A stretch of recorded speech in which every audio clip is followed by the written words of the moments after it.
சான்றோர் பெருமக்களே, இன்றைய தினம் திருப்பூரிலிருந்து இலக்கின் பயணங்கள் என்ற தலைப்பில் சிந்தனை உரை வழங்க நம்மோடு ஆழியாறு இணையவழி இணைப்பில் இணைந்திருக்கும் நமது மதிப்பிற்கும் மரியாதைக்கும் உரிய உலக சமுதாய சேவா சங்கத்தின் பேராசிரியர் அருள்நிதி ரவிக்குமார் ஐயா அவர்களை வாழ்க வளமுடன் என வாழ்த்தி வரவேற்கின்றோம். நிகழ்ச்சிக்கு செல்வதற்கு முன்பு ஐயா அவர்களை பற்றிய அறிமுக உரையை அன்பர்களிடம் பகிர்ந்து கொள்வதில் பெருமகிழ்ச்சி அடைகின்றோம். திருப்பூரைச் சேர்ந்த உலக சமுதாய சேவா சங்கத்தின் பேராசிரியர் அருள்நிதி ரவிக்குமார் ஐயா அவர்கள் கடந்த 22 ஆண்டுகளாக மனவளக்கலையில் தன்னை இணைத்துக் கொண்டு அருட்தொண்டு செய்து வருகிறார்கள். திருப்பூரில் வெற்றி பட்டிமன்றம் என்ற பெயரில் குழுவை நிறுவி சேவை செய்து வருகிறார்கள். இதன் மூலம் அரசு பள்ளிகளில் மாணவர்களுக்கு சிறந்த பயிற்சி கொடுத்து முழு தேர்ச்சி பெற உதவி செய்து வருபவர். மேலும் நமது யோகமும் மனித மாண்பும் கல்வியில் முதல் MA மாணவர் என்ற சிறப்புக்கு உரியவர். நமது உலக சமுதாய சேவா சங்கத்தின் உயரிய விருதான ஞானாசிரியர் விருது பெற்ற பெருமைக்கு உரியவர். கடந்த 2020ஆம் ஆண்டிலிருந்து ஆழியார் மற்றும் பிற இணையவழி இணைப்புகளில் சொற்பொழிவாற்றி தொண்டு செய்து வருபவர். இத்தகைய சிறப்புகள் வாய்ந்த ஐயா அவர்களை இலக்கின் பயணங்கள் என்ற தலைப்பில் சிறப்பான சிந்தனை உரை வழங்குமாறு உங்கள் அனைவரின் சார்பாக வாழ்த்தி வணங்கி வரவேற்கின்றோம். வாழ்க வளமுடன் ஐயா. நன்றி. காலை வணக்கங்கள், இனிய வாழ்த்துக்கள். இன்னைக்கு ஒரு நல்ல நாளுங்க. எங்க கொங்கு மண்டலத்துல நேற்று மங்களி நோன்புன்னு நாங்க சொல்லுவோம்.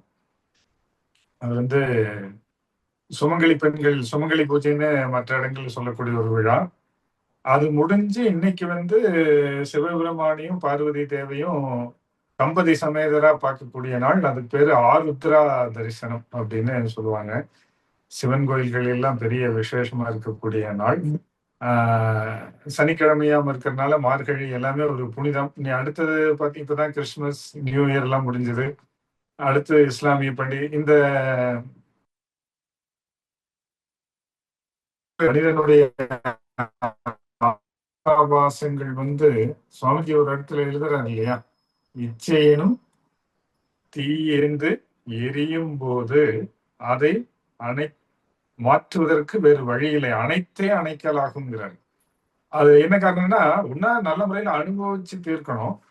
அப்படி இல்லாத பட்சத்துல நம்ம அந்த இச்சைகளை சீரமைச்சுக்கணும். சீரமைக்கிறது தொக்கி நிக்குங்க. அது பாக்குற போதெல்லாம் நினைக்கிற போதெல்லாம் பார்த்தா நம்மளால முடியலையே, அது அடுத்தது உயர்வு தாழ்வு மனப்பான்மையை லீட் பண்ணிட்டு போயிடும். அதனால அந்த உயர்வு தாழ்வு மனப்பான்மை லீட் பண்ணா அடுத்தது நமக்கு கில்ட்டி ஃபீலிங், குற்ற உணர்வு வந்துடும். இப்ப இதெல்லாம் மனித வாழ்க்கையில இந்த முழுமை பேர் அடைவதற்கு தடையா இருக்கு. அப்ப இலக்க நீங்க சில கோல்ஸ், இப்ப புத்தாண்டு அன்னைக்கு நிறைய பேர் நிறைய முடிவு எடுத்துப்பீங்க. ரெசல்யூஷன்ஸ், ஏகப்பட்ட ரெசல்யூஷன், ஏகப்பட்ட அன்பர்கள். நாங்க எங்க அறிவுத்திருக்கோயில் 15 வேளம்பாளையம் அறிவுத்திருக்கோயில்ல 1ஆம் தேதி மாலை சிறப்பு சொற்பொழிவு கூப்பிட்டுருந்தாங்க.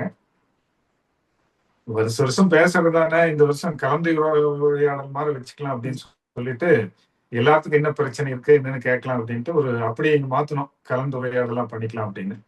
அப்புறம் அதுல ஒருத்தர் சொன்னாங்க, இந்த வருஷம் என்னென்ன முடிவு எடுத்திருக்கீங்கன்னா, அப்புறம் சொன்னாங்க ஃபர்ஸ்ட் முடிவே ஒரு உடல் ஆரோக்கியம், மன ஆரோக்கியம், நிறைய பேர் நிறைய விஷயங்களை சொல்லிட்டு போனாங்க. அப்ப இதுக்கெல்லாம் என்ன வேணும்னா, இதெல்லாம் இலக்குகள் தான். இது இலக்குகள் தான், கோல்ஸ்ன்னு இந்த வருஷம் நம்ம அடைய வேண்டிய இலக்குகள்னு நம்ம வச்சுக்கிறோம். ஆனா இந்த இலக்குகளை அடையிறதுக்கு என்ன தேவையா இருக்குன்னு பார்த்தோம்னா, கொஞ்சம் மன உறுதி வேண்டியதா இருக்கு. இந்த மன உறுதிங்கிறது எங்க இருந்து வருதுன்னா, நீங்க செல்ஃப் ரியலைசேஷன் சொல்லக்கூடிய தன்னிலை விளக்கம் அடைஞ்சு செல்ஃப் மேனேஜ்மெண்ட் வராத வரைக்கும் மன உறுதி வரவே வராதுங்க. அப்ப இலக்குகள் அடையிறதுக்கு கொஞ்சம் மன உறுதி வேண்டியதா இருக்குது. அந்த செல்ஃப் கான்பிடன்ஸ் அது இந்த காலத்துல கொஞ்சம் குறைந்த நிலையில எல்லாத்துக்குமே வந்துட்டு இருக்குதுங்க. என்ன காரணம்னா, தேவையற்றதுக்கு மேல நம்ம ஆசையை செலுத்திடுறோம். அதை அடைய முடியாத போது நிறைய நிராசையா மாறுது. அப்ப செல்ஃப் கான்பிடன்ஸ் உடைய லெவல் குறையுது. அப்ப இப்படி ஒவ்வொருத்தரா ஒவ்வொரு விஷயங்களை சொல்லிட்டு வந்தாங்க. அப்புறம் அதுல ஒருத்தர் எங்களுக்கு எல்லாமே ஒரு அனுபவசாலி, ஒரு சகோதரர், மூத்தவர். அப்புறம் அவரு சொன்னாங்க, இந்த வருஷம் ரவி எந்த முடிவும் எடுக்கிறது இல்லைங்கிற முடிவு எடுத்துட்டேன். நல்ல முடிவுங்க அப்படின்னு. ஏன்னா எந்த முடிவு எடுத்தாலும் நம்ம செயல்பாட்டு கொண்டு வர முடியறது இல்லை. அதனால இந்த புத்தாண்டுல இருந்து, ஆங்கில புத்தாண்டுல இருந்து உலக நல வேள்வி பண்ணோமா, ஓகே. ஏதாவது சிறப்பு சொற்பொழிவு ஏற்பாடு பண்ணோமா, அதை கேட்போமா, ஏதாவது இனிப்பு கொடுத்தாங்களா சாப்பிட்டோமா, கிடைக்கிறத அனுபவிச்சுட்டு போகலாம். அது ஒரு இதுல சட்ட விளம்பரத்துல வருங்க, take the life as it comes அப்படின்னு சொல்லக்கூடிய ஒரு விளம்பரம் வரும். வருவதை வாழ்க்கையை அதன் போக்கில் ஏற்றுக்கொள்ளுங்கிறது ஒரு சிறந்த கோட்பாடு. அதைய அவர் கடைபிடிக்கிறதா சொன்னாங்க. எந்த முடிவும் நான் இந்த வருஷத்துல இருந்து எடுக்கிறது இல்லை அப்படின்னு. அது நல்ல முடிவுங்க அப்படின்னு. என்ன காரணம்னா, முடிவு எடுக்கிறத நம்ம செயல்படுத்த முடியறது இல்லை. அதை விட என்ன இந்த காலத்துல என்ன சொல்றாங்கன்னா, நம்ம முடிவெடுத்து அந்த இலக்கை அடைவதற்குண்டான முயற்சிகளை எடுக்கிற போது நமக்கு கிடைக்கக்கூடிய பெனிஃபிட்ஸ் என்னன்னா, அந்த பயண அனுபவங்கள் தாங்க. இதை நம்ம யாருமே முழுசா அனுபவிக்கிறது இல்லைங்கிறது தான் அடியனுடைய தாழ்மையான கருத்து. நிறைய பேர் நிறைய இடங்களுக்கு டூர் போயிருப்போம். பிக்னிக் குடும்பத்தோட போயிருப்போம். வெளிநாடுகள்லாம் கூட போயிருப்போம். எல்லாம் அனுபவிச்சிருப்போம். பட் சில விஷயங்கள் அடடா இதை பார்க்க முடியாம வந்துட்டுமே, சரியா கவனிக்கலையே. ஃபார் எக்ஸாம்பிள், ராமேஸ்வரம் எல்லாரும் போயிருப்போம். அங்க யோகத்தின் தந்தையான குரு பதஞ்சலியோட சமாதி இருக்குன்னு கேள்விப்படுறோம். நிறைய பேர் அங்க போனா அதை பாக்குறது இல்லைங்க. தனுஷ்கோடி போயிட்டு அந்த இதெல்லாம் பார்த்துட்டு அதை பார்க்க முடியாம திரும்பி வந்துடுறாங்க. அப்ப இங்க வந்ததுக்கு பின்னால மறுபடியும் அது அதுக்குள்ள நிக்கும். அடடா, நம்ம அதைய பதஞ்சலி ஐயாவோட ஜீவ சமாதியை நம்ம பார்க்க. அந்த பயணங்களினுடைய அனுபவங்கள் ரொம்ப முக்கியம்னு சொல்றாங்க. பயணத்தை நல்லா செழுமையா வைக்கணுமா, நல்ல முறையில பயணம் மேற்கொள்ளணுமா. அது இப்ப சில பேரு பயணத்தை பணையம் வச்சுட்டு போறாங்க. நம்ம பசங்கள்லாம் பாத்தீங்கன்னா ரோட்ல இளைஞர்கள், சின்ன பசங்களுக்கு இப்ப வேற வேலையே வேண்டியது இல்லைங்க. +2 வந்தாச்சுனாலே அவங்க கேட்கக்கூடிய அப்பாட்ட ரெண்டே 2 கோரிக்கை தான். ஒண்ணு நல்ல செல்போன், இன்னொன்னு ஒரு நல்ல பைக்கு. அதுல நீங்க அந்த பயணத்தை அனுபவிக்க முடியுதான்னு பாருங்க. எப்படிங்கிறதுக்குள்ள போயிடுறாங்க. அது பாத்தீங்கன்னா உயிரை பயணம் பணையம் வச்சு போற மாதிரி இருக்குங்க. வாழ்க்கை அப்படி போயிட்டு இருக்கு. அது அவங்களுக்கும் துன்பம், மற்றவங்களுக்கும் துன்பம் அப்படின்னு பேசிட்டு இருக்கிறதோ ஒருத்தர் சொன்னாரு, விடுப்பா அவன் போயிடுவான், நீ மெல்ல போயில்தான் பிரச்சனை வரும். அது ஒரு வேண்டாத எண்ணங்கள் தான். அதனால பயணத்தை நீங்க உங்க உடல் மனம் ஒரு நேர்கோட்டில் இயங்குற அளவுக்கு நீங்க ஒரு கரெக்டா அந்த வேகத்துல பயணத்தை போனீங்கன்னா அனுபவிக்கலாம். எத்தனையோ விஷயங்கள் இருக்குங்க. அதனாலதான் பெரியவங்க அந்த காலத்துல கொஞ்சம் நல்லா கவனிச்சு பாருங்க. ஒரு மிடில் ஏஜ்ல இருக்கிறவங்க எல்லாம் பெரும்பாலும் பள்ளிகளுக்கு நடந்துதான் போயிருப்போம். நம்ம ஆரம்ப பள்ளி ஆகட்டும், உயர்நிலை ஆகட்டும், கல்லூரிகள் ஆகட்டும், நடந்து போகக்கூடிய சூழ்நிலை நமக்கு இருந்தது. அந்த நடந்து போற போது நாம் பெற்ற அனுபவங்கள் எத்தனைங்க. சகோதரிகள், இதில் இருக்கக்கூடிய சகோதரிகள் சொல்லுங்க பாருங்க, எத்தனை அனுபவங்கள். நீங்க பள்ளிகள்ல நடந்து போற போது உடல் ஆரோக்கியம் நல்ல முறையில வந்துருதுங்க. எந்தெந்த இடத்துல நமக்கு இடையூறுகள் இருக்கும், எந்தெந்த இடத்துல நல்லது இருக்கும், எந்தெந்த இடத்துல நமக்கு பாதுகாப்பெல்லாம் இருக்குது, இதெல்லாம் நமக்கு ஒரு சிறந்த அனுபவங்கள்லாம் மனசு குறிச்சுக்குங்க. நீங்க பயணங்கள் எதுக்குன்னா, மனசு அங்க இருக்கக்கூடிய அப்படியே எல்லா விஷயங்களையும் குறிச்சு வச்சுக்கணும். தெரியலங்க. இப்ப தெரியுதுங்கய்யா. சரி. நல்லா தெரியுது இல்லையா? வாழ்க்கை அது என்னமோ காலையில நெட்வொர்க் பிரச்சனை இருக்குதுங்க. நானும் ஒரு முடிவு எடுத்தேங்க. நான் அப்படியே பேச ஆரம்பிச்சிடுறேன். புத்தாண்டு அன்னைக்கு காலையில 4:30 மணிக்கு எழுந்து உடற்பயிற்சி, தியான முறைகள்லாம் முடிச்சுட்டு ஒரு மன்றத்துல உலக நல வேள்விக்கு கூப்பிட்டுருந்தாங்க. இந்த வருஷம் எதுவுமே கொஞ்சம் அமைதியா பண்ணிக்கணும், எந்த தொந்தரவு இல்லாம வாழ்க்கையை நிதானமா ஓட்டிக்கணும் அப்படின்னு ஒரு முடிவு எடுத்து போனோம். அந்த மன்றத்துக்கு போயிலேயே அவங்களுடைய அறக்கட்டையில இருந்து கூப்பிட்டாங்க, ஐயா இங்க வர வேண்டிய ஆசிரியருக்கு உடம்பு முடியாம போச்சு, நீங்க அங்க முடிச்ச வேகத்துல அடுத்த 5 நிமிஷம் நீங்க வந்துடணும் அப்படின்னாங்க. அப்ப பாருங்க, நம்ம என்னதான் முடிவு எடுத்தாலும் இயற்கையும் சமுதாயம் ஒத்துழைக்காத வரைக்கும் அந்த முடிவுகளை நம்ம கொண்டு வர்றதுங்கிறது ரொம்ப சிரமமா இருக்குதுங்க. அதுதான் வாழ்க்கையில பயணங்கள். அப்ப நான் என்ன பண்ணேன்னா, இந்த ஆழியார்ல பேசக்கூடிய ஒரு இதை நிகழ்ச்சியை நான் மனசுக்கு கொண்டு வந்துட்டேன். கொண்டு வந்துட்டு சரி இதையே நம்ம நல்லா ரசிச்சு அனுபவிச்சு போவோம். ரசிப்போட நீங்க அனுபவிச்சிட்டீங்கன்னா, சரி ஒரு மன்றத்துல கூப்பிட்டுருக்காங்க. உலக நல வேள்வி வந்து சின்ன மன்றம். ஒரு 9 முறை சொல்றதுக்கு ஒரு 3 முறையா மாத்திக்குவோம். 3 முறையா மாத்திட்டு, ஆளுக்கு ஒரு 3 முறை சொல்லிட்டு, அ அவங்க ஏதோ இனிப்பெல்லாம் குடுக்குறதுக்கு தயாரா இருந்தாங்க. அவசர அவசரமா போட்டு, இன்னொருத்தர் வழிகாட்டியா வேற இடத்துக்கு போறதுக்கு ரெடியா இருந்தாரு. சரி அதையும் அனுபவிப்போம் அப்படின்னு ஒவ்வொரு இடங்களா பார்த்துட்டு போயி, அந்த இடத்துலயும் சரி ஒரு வேள்வியும், சொற்பொழிவும் குடுத்துட்டு, சரி நம்ம கிளம்பலான்னு. அப்ப நான் இதை கடைபிடிக்க ஆரம்பிக்கிற போது, உண்மையிலேயே நல்லா இருக்குங்கய்யா. நல்லா இருக்குங்க சகோதரிகளே. நம்ம இலக்குங்கிறது நம்ம இன்னைக்கு சொற்பொழிவுக்கு போறோம், பேச போறோம். பாரு இப்ப கூட இடையில தடங்கள் ஏற்பட்டது. கூட நம்ம இந்த தடங்கள வந்து ஒரு அனுபவமா எடுத்துட்டோம்னா, அடுத்த முறை நம்ம இன்னுமே சரி பண்ணிக்கலாம். அனுபவங்கள் வந்து இது ஒரு பயணம் தானே. அழியார் ஜூம் இணைப்புல வந்து நம்ம எல்லாருமே கலந்துக்கிறது ஒரு மிகப்பெரிய ஒரு நல்ல அற்புதமான பயணம். இந்த பயணத்துல ஏற்படக்கூடிய அனுபவங்கள பாருங்க, இப்போ ஒரு சின்ன தடை ஏற்பட்டது. இதுலயும் கொஞ்சம் கலங்காம நாம இருந்துட்டோம்னா, ஆ அது சரி ஆயிரும். இல்லைன்னா நம்ம என்ன பண்ணுவோம்னா, கொஞ்சம் கலக்கம் அடைஞ்சோம்னா, அடடா! இப்படி ஆயி போச்சேன்னா, அப்புறம் பேராசிரியர்ங்கிறது பேருக்கு ஆசிரியரா மாறிரும். அது சிரமமாயிரும். அதனால இன்றைய வாழ்க்கை முறை பார்த்தீங்கன்னா, பிரச்சனைகள்ங்கிறது வந்து நீங்க அனுபவம் இல்லாதனால தான் அது பிரச்சனைகளா தெரியுதுங்க. பிரச்சனைகள்ங்கிறது எதுவும் இல்ல வாழ்க்கையில. அதுக்குண்டான நம்ம அதை பத்தி யோசிக்கிறது இல்லைங்கிறது தான் பெரிய பிரச்சனை. இப்ப உதாரணத்துக்கு வந்து கழுத்து வலி ஏன் வருது? தலைவலி ஏன் வருது? கண்ணு வலி ஏன் வருதுன்னு YouTubeல 1 மணி நேரம் பார்க்குறாங்க. அந்த 1 மணி நேரம் YouTube பார்க்கறதுனால இத்தன வலி. இது யோசனை பண்ணிட்டோம்னா, நம்ம இதெல்லாம் பார்க்க மாட்டோம். இது சில பேத்துக்கு மைண்ட் வாய்ஸ் கேட்கும். எங்க வீட்ல எல்லாம் இப்படித்தான் சார் பண்ணிட்டே இருக்கிறாங்க அப்படின்ட்டு. அதனால அவங்களே இப்போ கேட்டு சொல்லுங்க. தலைவலி, கழுத்து வலி, திருகு வலி எல்லாம் ஏன் வருது அப்படின்னா, இது 1 மணி நேரத்துக்கு மேல நம்ம பார்த்துட்டு இருக்கிறதுனால தான் ஏன் வருது அப்படிங்கிறத அவங்களே புரிஞ்சுப்பாங்க. அதனால இது நல்ல விஷயங்கள் இருக்கு. ஆனா, இந்த அனுபவம் இல்லாதனால அனுபவங்கள நம்ம ரசிக்காதனாலயும், அனுபவிக்காதனாலயும் என்ன ஆகுதுன்னா, வாழ்க்கை விரக்தி அடைஞ்சு, சில பேர் வந்து வாழ்க்கை முடிச்சுக்கிற ஐடியா கூட போய்க்கிறாங்க. இங்க ஒருத்தர் இப்படித்தான் விளையாட்டா வந்துங்க, ரூ.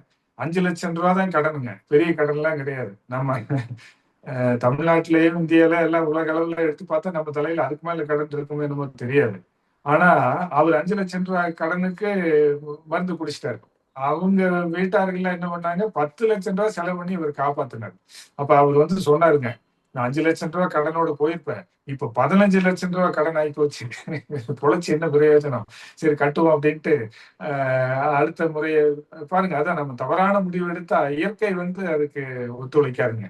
அதனால வாழ்க்கைய அதன் போக்குல வாழ்ந்துட்டு, அனுபவிச்சுட்டு போயிடுச்சுன்னா இயற்கை அந்த ஃப்ரீக்வன்சிக்கு வந்துரணுங்க. நெறைய பேர் அந்த ஃப்ரீக்வன்சிக்கு வர்றதில்ல. போகணும், போகணும், போகணும், போகணும், ஓடணும், ஓடணும். வாழ்க்கையே ஒரு ரேஸ்ன்னு ஒரு சினிமால சொல்றது போல, அந்த கோல் நோக்கி போறதுனால இடையில என்ன நடக்குது? என்னென்ன உணவகங்கள் இருக்குது? என்னென்ன இயற்கை காட்சிகள் இருக்குது? அந்த ஊரினுடைய முக்கியத்துவம் என்ன? அந்த நாட்டினுடைய முக்கியத்துவம் என்ன? அங்க நம்ம காண வேண்டிய காட்சிகள் என்னென்ன இருக்கு? அதேதாங்க வாழ்க்கை. அந்த வாழ்க்கைங்கிறது அனுபவங்களின் தொகுப்பு தானே. அனுபவங்கள் தானே நமக்கு நல்ல அனுபவங்கள வச்சுட்டு, வேண்டாத அனுபவங்கள் ஏதாவது இருந்ததுன்னா, அதையும் நம்ம கொஞ்சம் டெலீட் பண்றதுக்கு தான் நம்ம தவம், தற்சோதனை, மௌன காலங்கள் எல்லாமே வைக்கிறோம். அப்போ இந்த அனுபவிக்கிறதுக்கு என்ன தேவைன்னா, அந்த உங்க இயல்பு நிலைய மனசுல கண்டுபிடிச்சுக்கணும். நீங்க இயல்பு நிலையில எந்த நிலையில இருந்தா, நீங்க வந்து அவசரப்பட மாட்டீங்க. எந்த நிலையில இருந்தா நாம் பதட்டப்பட மாட்டோம்.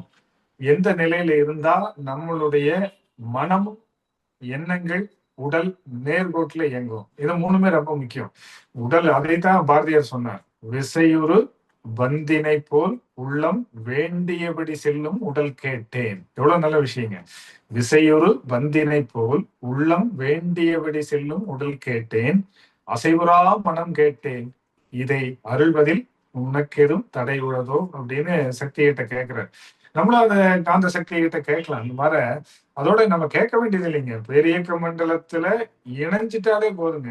மனம் வந்து அந்த ஃப்ரீக்வன்சி வந்து பழக்கத்திலிருந்து விடுதலை ஆகும். இப்ப என்னன்னா, நம்ம சோலார் சிஸ்டம் வரைக்குமே பூமி இருக்கிறதுனால அது கொஞ்சம் கஷ்டமா தான் இருக்கும். துரியம்ங்கிறது ரொம்ப நேரம் நிக்க முடியறது இல்லையே. ஆக்னிய துரியம்ங்கிறது டக்குன்னு நம்ம கீழ இறங்கிடுறோம்ல.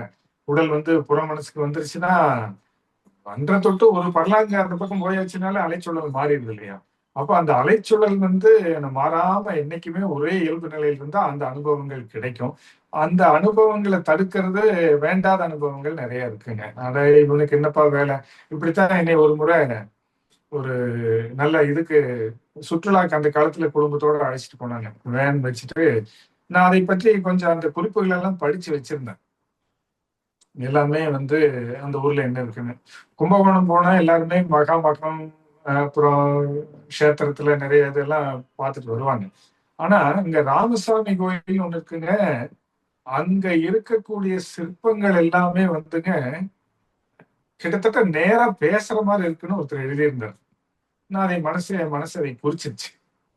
நாம என்னைக்காவது கும்பகோணம் போனா கும்பகோணம் சகோதரர்கள் யாராவது இருந்தா அது நீங்க தெரிவிக்கலாம். ராமசாமி கோயில்னு அதுல அந்த தூண்ல இருக்கக்கூடிய சின்ன சிற்பங்கள் தான், ஆனாலும் தத்ரூபமா இருக்குன்னு படிச்சதை அதை மனசுல குறிச்சிட்டு அதை எண்ணங்கள் வலுவடைஞ்சு அந்த ஏற்பாட்டாளர்கிட்ட வேன்ல கொஞ்சம் அங்க திருப்புங்க, நாங்க இந்த கோயிலுக்கு போயிட்டு வந்துடுறோம் அப்படின்ட்டு நான் உள்ள போய் உண்மையிலேயே ரசிப்பு தன்மையோட அந்த சிலை வடித்த சிற்பியினுடைய ஆன்மாவை கூட நான் வணங்கினேன், நன்றி தெரிவிச்சேன். எவ்வளவு ஈடுபாட்டோட ஐயா இதை பண்ணிருப்பீங்க. அது அந்த கல்லிலே கலை வண்ணம் கண்டான்ங்கிறது அந்த அவர் நினைச்சு ஒரு வாழ்த்து தெரிவிக்கிற போது எனக்கு நல்ல அனுபவமா பாருங்க. இன்னைக்கு வரைக்கும் இது நடந்து கிட்டத்தட்ட ஒரு 20 ஆண்டுகளுக்கு மேல இருக்கும். ஆனாலும் இன்னைக்கு வரைக்கும் எனக்கு அது அனுபவமா மனம் குறிச்சு வச்சிருக்குன்னா அதுல இன்னொரு அனுபவம் வந்துருங்க. இது என்ன, நான் ரசிச்சிட்டு இருக்கையில வெளியே கோயிலுக்கு வெளியே ஒரே சத்தம். என் ஒய்ஃப் கிட்ட எல்லாரும் கூப்பிட்டு சத்தம் போட்டு இருக்காங்க, அந்த அரேஞ்ச்மெண்ட் பண்ணவங்க எல்லாம்.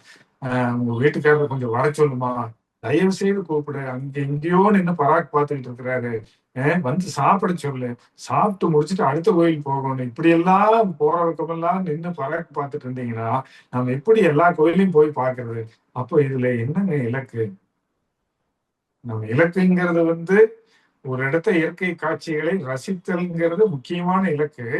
ஆனா அது இலக்கெல்லாம் மாறி போயிங்க சாப்பாடுதான் முக்கியம்னு ஒரு இலக்கு வந்துருச்சுன்னா வாழ்க்கையில தேவையற்றவைகளை தேவையாக்கிட்டோமா இல்லையா? அதுதானே பிரச்சனை. நான் என்னுடைய வயசுக்கு ஒரு லாரி அளவுக்கு சாப்பிட்டு இருப்பேங்க. ஒரு டேங்க் லாரி அளவுக்கு குழம்பு ரசம் எல்லாம் சாப்பிட்டு இருப்போம். அத்தனை காலி பண்ணிட்டோம். இருந்தாலும் அதுல இருக்கக்கூடிய ஆவலாதின்னு சொல்றோம் இல்லையா, அது தேங்கி நிக்குதுங்க உடம்புல. அது அப்புறம் அப்ப சொல்லிட்டு அதுல இருந்து நான் என்னை தயவு செய்து இந்த மொத்தமா கூட்டிட்டு போற டூருக்கு என்னை கூப்பிட்டுறாதீங்க. நான் முடிந்த வரைக்கும் ஏதாவது காசு சிக்கனமா சேர்த்து தனிப்பட்ட முறையில போய்க்கலாம். ஏன்னா கூட்டத்தோட போனோம்னா அந்த ஏரியால அந்த இடங்கள்ல எது சிறப்புன்னு நமக்கு தெரியாம போயிடுது. அப்படி சிறப்புன்னு தெரிஞ்சதை ரசிக்க முடியாம போயிடுது அப்படிங்கிறது அன்று நான் கற்றுக்கொண்ட பாடம். அதுல இருந்து அதை மனம் குறிச்சு வச்சுக்கும். ஆகவே இந்த புத்தாண்டில் நம்ம செய்யக்கூடிய விஷயம் என்னன்னா, நண்பர்களே, சகோதர சகோதரிகளே, பயண அனுபவங்கள் எடுத்துக்கலாங்க ஐயா. அந்த இலக்கை நோக்கி பயணப்பட வேண்டாம், இலக்கை அடைய வேண்டாம்னு யாரும் சொல்லல. அருட்தந்தை வேதாத்ரி மகரிஷி கூட எந்த இடத்துலயும் வந்து நம்மள பிச்சைக்காரனா இருக்குன்னு சொல்லல. நீங்க இயற்கையோட கலந்து உங்க கடமையில செவனே செய்யுங்க, அதானே எழுதியிருக்கார். உங்க கடமைகளை என்ன உங்களால முடிஞ்ச வரைக்கும் செய்யுங்க. அதுக்கு பின்னால வந்து இயற்கை கிட்ட விட்டுருங்க, அது பார்த்துக்கும். குரு காலடியில் விட்டுருங்க. நான் அதை தான் பண்றது, சரணாகதி. அது வந்து சுவாமிஜி பாருங்க, என்னால முடிஞ்ச அளவுக்கு இது வந்து இது கடமை செஞ்சுட்டேன், அதுக்கு மேல நீங்க பாத்துக்கங்கன்னா அது ஒரு அனுபவமா மாறிடும். அப்படி எல்லாம் இல்ல. அது அமெரிக்காவோட கேப்ஷன் எடுத்துக்கிறாங்க. அமெரிக்க தேசத்துல ஒரு நாட்டினுடைய சொற்றொடர் இருக்கு இல்லையா, ஒவ்வொரு நாட்டுக்கும் ஒரு ஒரு சொற்றொடர் வச்சிருப்பாங்க இந்த நாட்டினுடைய வலிமை காட்டுறதுக்கு. அமெரிக்காவுக்கு வந்து செய் அல்லது செத்துமடியா நம்ம ராணுவத்துக்கு அது வச்சிருக்காங்கன்னு சொல்றாங்க, அவங்க ராணுவத்துக்கு. நம்ம நாட்டினுடைய இது வந்து அருமையானதுங்க.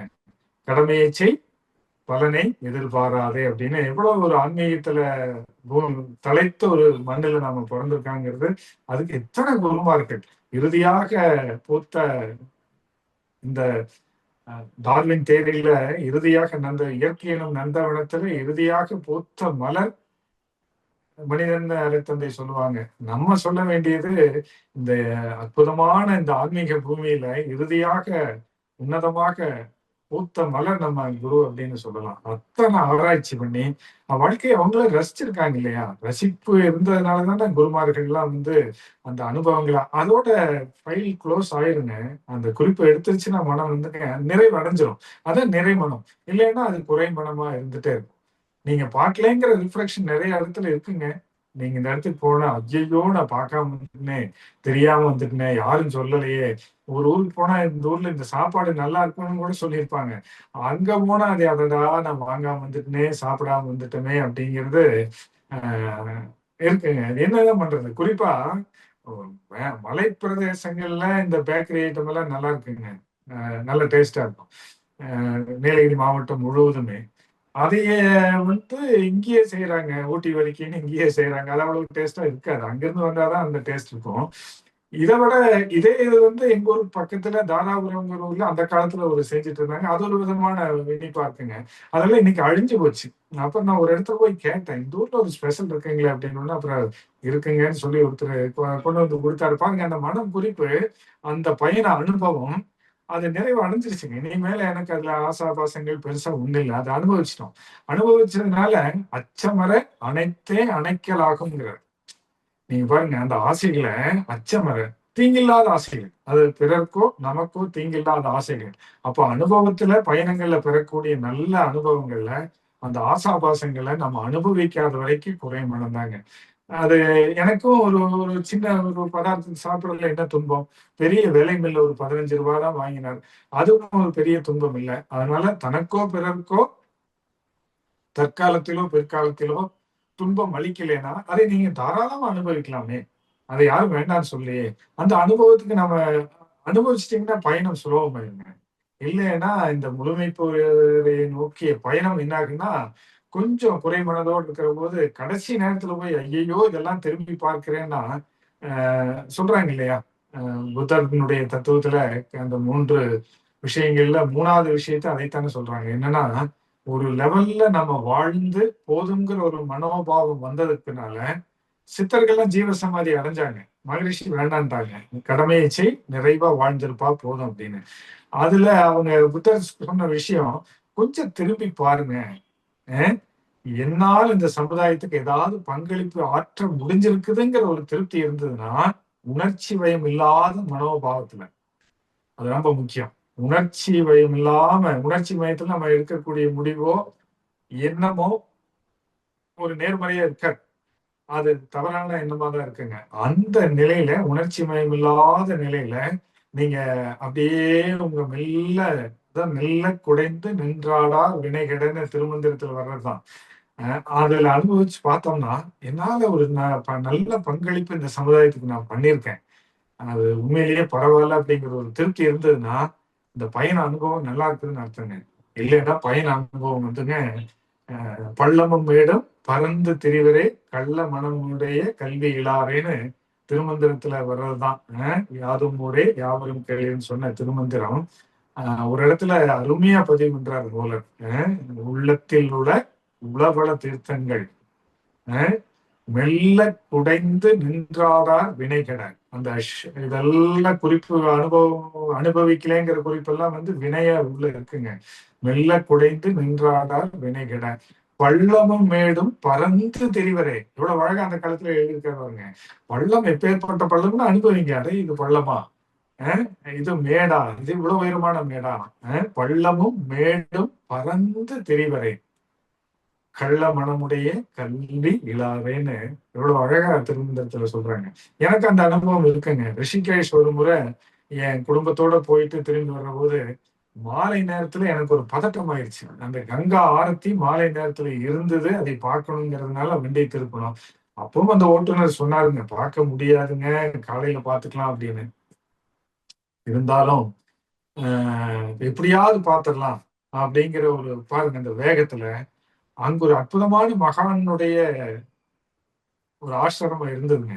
பக்கத்துலயே அந்த வழியா தான் வண்டி திருப்புறோம். டாக்டர் குப்புசாமி என்று அழைக்கப்படுகின்ற நெல்லை மாவட்டத்தை சார்ந்த மருத்துவர், மலைய தேசங்களுக்கெல்லாம் போய் மருத்துவ தொழில் புரிந்து ஒரு தன்னிலை விளக்கம் பெற்று ஞானம் பெற்று மறுபடியும் ரிஷிகேஷ்ல வந்து ஆசிரமம் அமைத்து சமாதி அடைந்த திரு திரு சுவாமிஜி சிவானந்தர். அந்த வாசல் வழியாவே வண்டி திருப்புறோம் பாருங்க. ஆனாலும் என்னுடைய இலக்கு வந்துங்க பதட்டப்பட்டு அதுக்குள்ளார போய் மௌனமா தவம் பண்ணிட்டு அவருடைய ஆசீர்வாதத்தையும் வாங்கிட்டுங்க. அவருடைய கருத்து சில பேர் கேள்விப்பட்டிருப்பீங்க.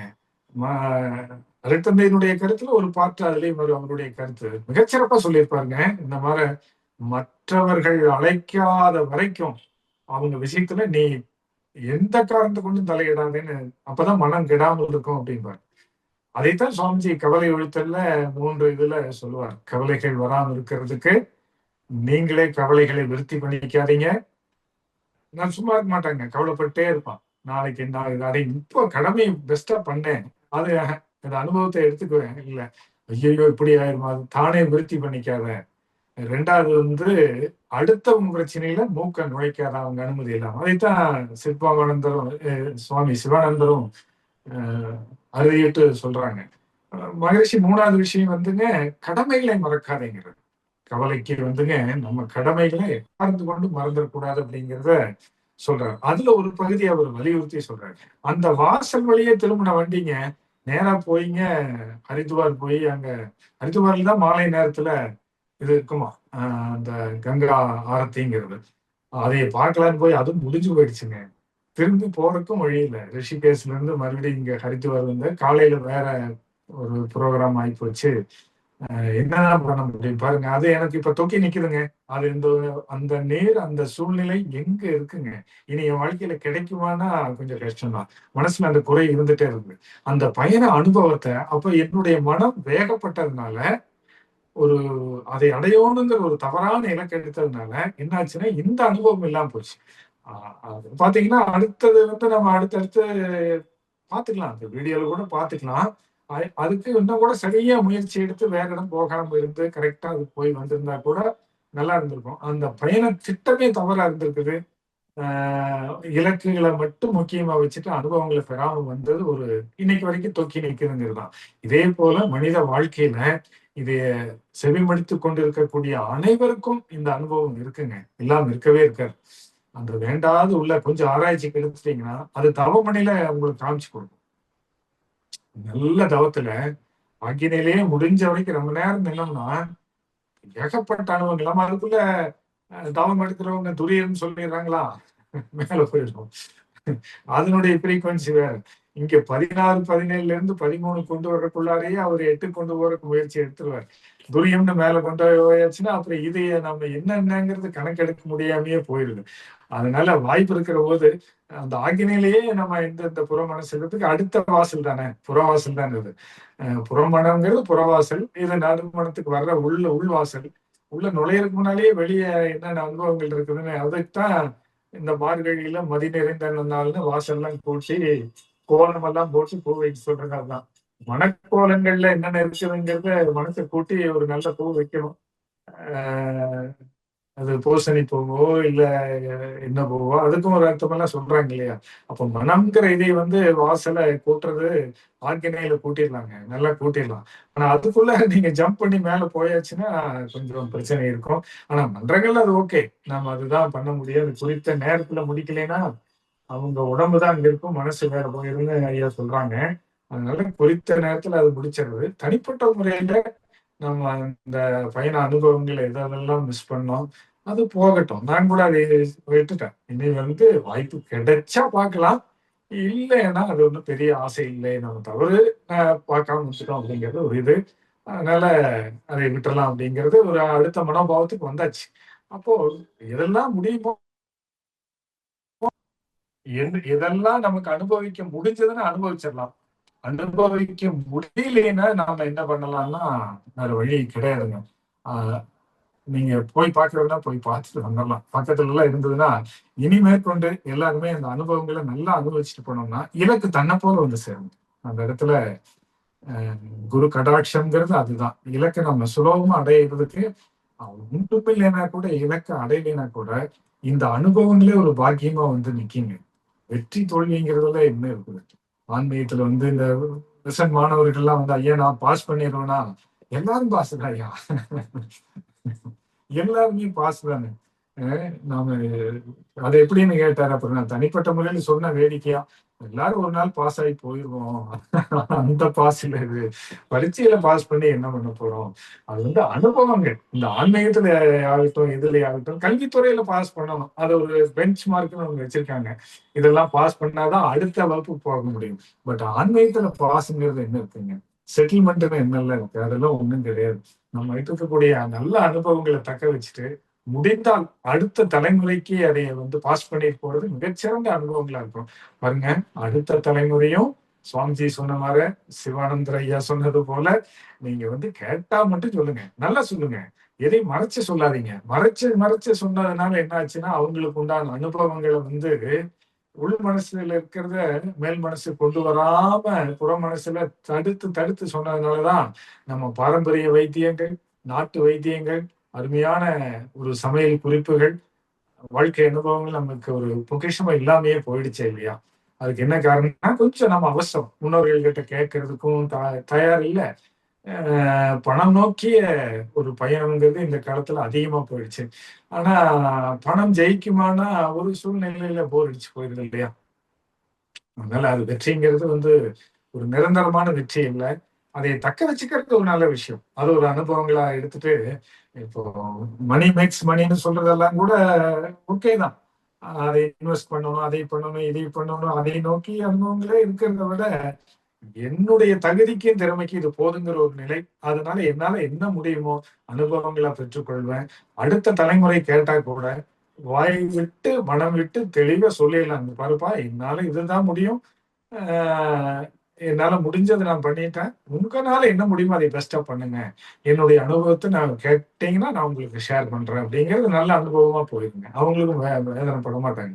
ஏன்னா இன்றைய அனுபவங்கள் முதியோர்களுடைய இதை பெருசா கேட்க வேண்டாம், நம்ம வேலையை நம்ம பார்த்துக்கலாங்கிற போது கொஞ்சம் ஊன்றுகோலா வரும். அது ஒரு அனுபவங்கள் ஊன்றுகோலா வரும், நல்ல அனுபவமா இருக்கிறவை. ஆனா அதை மறைக்காம நேர்வழியில சொல்றாங்களான்னு கண்டுபிடிக்கிறது ஒரு நல்ல விஷயம். அதை கண்டுபிடிச்சு அதை கேட்டோம்னா நல்லா இருக்கும். அதனால உள்ளொன்று வைத்து புறம் ஒன்று பேசுவார், அதைத்தான் வள்ளல் உறவு கலவாமை வேண்டும்ங்கிறார் இல்லையா? அதனால அவங்க நல்லா, அது ஒரு அனுபவம் தானே, பயண அனுபவங்கள் தானே.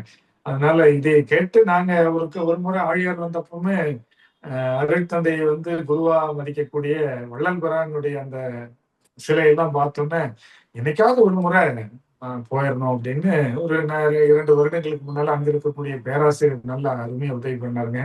குடும்பத்தோட இது பண்ணி அந்த தைப்பூசத்து அன்னைக்கு போயிட்டு அந்த அனுபவங்களை பெற்றுக்கொண்டு வந்தோம். அதனால நல்லா இருந்தது. சத்திய ஞான சபை அப்படிங்கிறது பாருங்க, இன்னைக்கு வரைக்கும் அது ஒரு அனுபவங்கிறது ஒரு நல்லா இருக்குங்க, பயண அனுபவம். சத்திய தர்ம சபை விட ஞான சபை விட தர்ம சபையில கூட்டம் அதிகமா இருக்குது. நான் சொன்னது போல சாப்பாட்டுக்கு முக்கியத்துவம் கொடுத்துட்டு தான் அப்புறம் ஞானத்துக்கு வர்றாங்க. அது கரெக்ட் தான். ரொம்ப பசி பிணி அந்த காலத்துல இருந்திருக்குங்க. அதனால 4 நாள் ஆயிருக்கும் சாப்பிட்டு. அவனுக்கு முதல்ல உணவு தானே கொடுக்க முடியும். வாப்பா தவம் பண்ணுங்க, கோச்சுக்குவாங்கல்ல. அதனால அவங்க நல்லாதான் பண்ணியிருக்காரு. அதனாலதான் வாடிய பயிர் வாடிய போது வாடி நின்றேன். எப்பா நீ வாடிட்டேன்னா எத்தனை நெல் வர்றதுக்கு கெட்டு போயிடும், நான் இப்படி சாப்பாடு கொடுத்தேன்னு அப்படி வாடி இருக்காரு. அதனால இந்த காலத்துல அப்படி இல்லையே, சாப்பாட்டுக்கெல்லாம் பிரச்சனையே கிடையாதுங்க. அது அந்த ஊர்ல இங்க திருமண வக்கமெல்லாம் சாப்பாடு போடுறாங்க. அதனால நல்லா இருந்தது. அப்போ அனுபவங்கள் நமக்கு இலக்க முழுசா அடைஞ்சமோ இல்லையோ, அந்த அனுபவங்கள் நல்லா இருந்ததுங்க. அதனால வாழ்க்கைங்கிறது ஒரு அனுபவ கூட்டம் தான். நம்ம பயணம்ங்கிறது முழுமை பேறு நோக்கிய பயணம் தான். அதே இல்லறத்துல இருக்கோம். இல்லறத்துல இருக்கிறவங்களுக்கு தனி மனிதனுடைய நல்ல அனுபவங்கள், அந்த தலைமை பொறுப்புல இருக்கிறவங்க இப்ப சொல்றாங்க இல்லையா, நிர்வாகத்திலையும் மேலாண்மையில் இருக்கிறவங்களுக்கு உச்சபட்ச சகிப்புத்தன்மை வேணுமாங்க. உச்சபட்ச சகிப்புத்தன்மை. அதுக்கு அதுக்கு என்னன்னா அடிப்படை பொறுமை, உச்சபட்சம். எக்காரணத்து கொண்டு ஒரு துளி கோபம் கூட நம்ம பற்றக்கூடாது. பட்டுட்டோம்னா நம்ம கண்ட்ரோல் சிஸ்டம் போயிருங்க. அனுபவம், அந்த பயண அனுபவம் நிர்வாகத்துல ரொம்ப குழப்பம் அடைஞ்சு போயிடும். அதுக்கு பின்னால நம்ம கீழ இருக்கிறவங்களும் வேலை செய்ய மாட்டாங்க, மேல இருக்கிறவங்க மதிக்கவும் மாட்டாங்கன்னு இப்ப சொல்றாங்க. இன்னைக்கு சமீபத்துல தான் படிச்சாங்க. அதனால நம்ம அதைத்தான் சுவாமிஜி சொல்றாரு, சினம் தவிர்த்தல்னு சொல்லியிருக்காரு. அதனால அந்த சகிப்பு எது நடந்தாலும் சகிச்சுக்கிட்டு, அப்போ நமக்கு நல்ல அனுபவம் ஆயிரு. அப்புறம் சரி, உங்ககிட்ட இது வேலை கொடுக்கலாம், வாங்கலாம். நம்ம நிர்வாகம் அப்பதாங்க நம்மளை நாம நிர்வாகம் பண்றாங்கிற ஒரு அனுபவம். இது அருட்தந்தை கிட்ட இருந்து கிடைச்ச ஒரு பொக்கிஷம். இருந்தாலும் நடிப்பு சின்னம்னு சொல்லிடுறோமா, அதை எல்லாரும் எடுத்துக்கிறாங்க. நடிப்பா சின்னம், நீங்க தாங்க நடிப்பு சின்னம் கொள்ளலாம் அப்படின்னு சொன்னீங்க. அதனால இது நடிப்பு சின்னம் இல்ல, வெறி ஏற்படுதான்னு பாத்துக்க. அது வெறி ஏற்பட்டதுன்னா அது நடிப்பு சினம் அல்ல. ரைஸ் ஆயிட்டீங்கன்னா அது நடிப்பு சினம் அல்ல. அத இல்லாம நீ வாய் வெளியே திட்டிட்டு இருந்தா அப்ப சிரிப்பு வந்துருதுங்க ஐயா. அவங்களும் சிரிச்சிடறாங்க, நான் என்ன பண்ணிட்டேன் அப்படின்னா பிராக்டிஸ் பண்ணுங்கம்மா, வேற வழி இல்லை. அப்படியே அமைதியா இருந்து கொஞ்சம் பிராக்டிஸ் பண்ணி மிரட்டி பழகுங்க. இல்ல நான் இந்த காலத்துலதான் நல்ல வசதி இருக்குல்ல, ஒரு மாஸ்க் போட்டுக்குங்க, கொஞ்சம் எச்சாவும் பயப்படுவாங்க, திட்டுங்க, உதட்டளவுல திட்டுங்க, பிரச்சனை இல்லாம இருக்கும் அப்படிங்கிறத நம்ம தெளிவுபடுத்த வேண்டியதா இருக்குது. எனவே இலக்கு முக்கியம்தான். ஆனா இலக்கு அடையிறதை விட இலக்கை நோக்கிய பயணங்கள் மிக நல்ல அனுபவங்களை தருங்க. அவங்க வாழ்க்கையில கொஞ்சம் திரும்பி பாருங்க. இந்த சமுதாயத்துக்கு எவ்வளவு நல்ல பங்களிப்பு நம்ம பண்ணியிருக்கிறோம். உண்மைங்க. எத்தனை பேருக்கு லிஃப்ட் கொடுத்துருப்பீங்க, எத்தனை பேருக்கு பசியோடு இருக்கிறவங்களுக்கு ஒரு கல்யாண வீட்டுல நீங்க பரிமாறி இருப்பீங்க. இதெல்லாம் என்ன அனுபவங்கள். இறைவன் இதெல்லாம் குறிச்சு வச்சுட்டாங்க இருப்பார். நம்ம பாருங்க, நம்ம மனசு குறிச்சதுனாலே நம்ம ஆன்மா குறிக்கும். ஆன்மா குறிச்சாலே இறைவன் குறிச்சு வச்சுப்பார் இல்லையா? அப்ப இந்த இலக்குங்கிறது, அந்த முழுமை பெறுங்கிறது அற்புதமா போய் சேரலாம் இல்லையா? அதாங்க இந்த ஆண்டினுடைய இதுங்க, ஒரு சுய நிர்வாகம். அது அனுபவங்கள் மூலமாக பெறலாம் என்று கூறி, இதுகாரும் செவிமடுத்த இடையில் இடையூறுகள் வந்தாலும் அதை ஒரு பொருட்படுத்தாம செவிமடுத்த உங்கள் அனைவருக்கும் மீண்டும் ஒரு முறை இந்த ஆண்டின் நல் வாழ்த்துக்களை கூறிக்கொண்டு, எதிர்வரும் பொங்கல் வாழ்த்துக்கள். அதுதான் பழையன கழிதல். இதாங்க, வேண்டாத அனுபவங்களை விட்டலாம், புதியன புகுதல், அனுபவிக்கலாம். சக்கரை பொங்கல் கிடைச்சா சக்கரை பொங்கல் சாப்பிடுவோம், இல்லைன்னா வெண்பொங்கல் தானே வெண்பொங்கல். அதுக்கு சாம்பார் இல்லைன்னாலும் பரவாயில்ல, இருக்கிறத ரசிச்சு வாயில வச்சு கண்மூடி அனுபவத்தை எடுத்து சாப்பிடலாம். அதைத்தானே ஐயா பண்ணாங்க. உப்பு இல்லாம சாப்பாடு வச்சப்ப நான் அவங்க அனுபவிச்சு சாப்பிட்டாங்களா இல்லையா? அதனால அந்த அனுபவங்களை ஐயாவும் நிறைவா அனுபவிச்சிருக்காங்க. அதை நாம அனைவருக்கும் இனிய பொங்கல் வாழ்த்துக்களையும் கூறிக்கொண்டு, இதுக்காக மிக சிரமப்பட்டு காலையிலிருந்து அவங்க ஐடி டிபார்ட்மெண்ட்ல இருந்து எத்தனை பேருங்க, இயக்குநரத்துல இருந்து டைரக்டர்ல இருந்து அதுக்கு வேலை செய்யறவங்க அத்தனை பேர், இதுக்கெல்லாம் ஒரு முத்தாய்ப்பா தலைவரையா இருந்து, எல்லாத்த விட முக்கியமா இதுல செவியம் எடுத்துக் கொண்டிருக்கக்கூடிய உங்கள் அனைவருக்கும், நீங்களும் உங்கள் அன்பு குடும்பமும் உங்கள் தொழிலும் வாழ்க வளமுடன் என்று கூறி அனைவருக்கும் வாழ்த்துக்களை கூறி நிறைவு செய்கின்றேன். நன்றி. வாழ்க வளமுடன். வாழ்க வளமுடன். கேள்வி பதில் நிகழ்வுக்கு செல்ல இருக்கின்றோம். ஐயா அவர்கள் நம்மளுடைய கேள்விகளுக்கு சிறப்பாக பதிலளிக்க இருக்கின்றார்கள். கேள்வி கேட்க விரும்பும் அன்பர்கள் தங்கள் கைபேசியை தாங்களே அன்மியூட் செய்து கொண்டு கேள்விகளை கேட்கவும். அன்பர்கள் கேள்விகளை சுருக்கமாக கேட்கும் போது அனைவருக்கும் அது பயனுடையதாக அமையும் என்பதை அன்புடன் தெரிவித்துக் கொள்கிறோம். முதல் அன்பராக